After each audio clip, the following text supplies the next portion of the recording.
هل الظهور في شارك تانك لوحده بيغير مستقبل الشركات حتى لو ما خدوش اوفر؟ يبقى احنا كده مش على نفس انت لو إيه؟ كده يبقى قصص الشركات ما بتنتهيش في شارك تانك، التأثير الحقيقي بيبتدي بعد ما الكاميرات بتتقفل. أنا إسلام عادل وده تانك نيوز.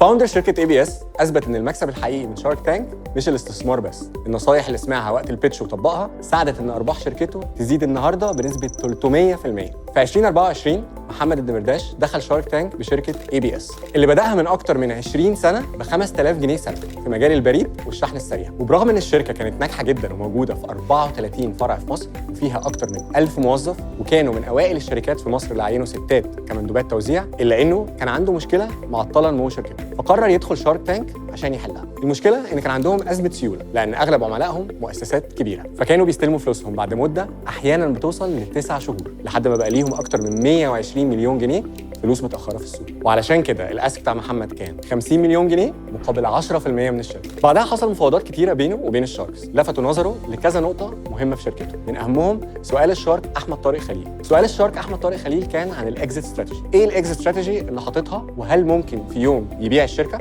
لكن محمد رده كان واضح إن الشركة بالنسبة له مش مجرد بيزنس ومش بيفكر يبيعها حتى لو اتعرض عليه مليار دولار. انت لو جالك في الشركه دي النهارده 100 مليون دولار هتبيعها كلها ولا لا؟ لا.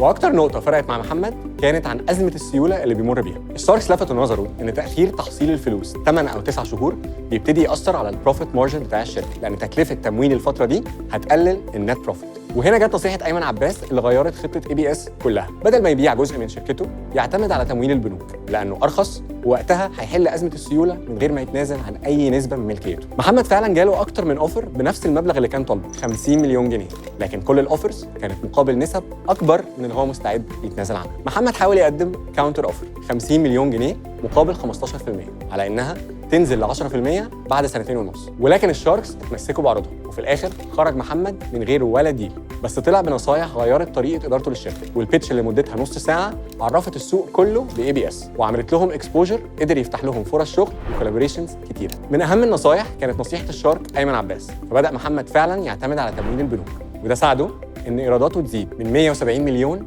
ل 700 مليون جنيه في اقل من سنتين، بالنمو وصل ل 300%. وكمان عدد شحناته زادت من 12 مليون ل 20 مليون شحن، يعني حوالي 70% زياده. في نفس الوقت واحده من اكبر الازمات اللي كانت بتواجه الشركه بدات تتحل بعد ظهورهم في الحلقه. بعد ما كانوا بيستنوا لحد 9 شهور عشان يحصلوا فلوسهم، دلوقتي بيقدروا يحصلوا فلوسهم في خلال 3 أو 4 شهور. وكمان كسبوا عملاء مختلفين من بنوك وسفارات وشركات اي كوميرس، وقدروا يتوسعوا في الكويت وفي قطر. والنهارده بعد اقل من سنتين الشركه وصل تقييمها ل 3 مليار جنيه، يعني قيمتها بقت 6 اضعاف من وقت دخولها في شارك تانك، وكل ده من غير اي انفستمنت. دي كانت تجربه شركه ABS في شارك تانك، وده كان تانك نيوز. هنا بنجاوب على سؤال اساسي، يا ترى ايه اللي بيحصل بعد ما البيتش بتخلص؟ لو عندكم شركه وحابين تشاركوا في شارك تانك ادخلوا على اللينك ده فيه كل المعلومات. ولو في شركه معينه تحبوا تعرفوا حصل معاها ايه بعد شارك تانك ابعتوا لنا. نشوفكم الحلقه الجايه.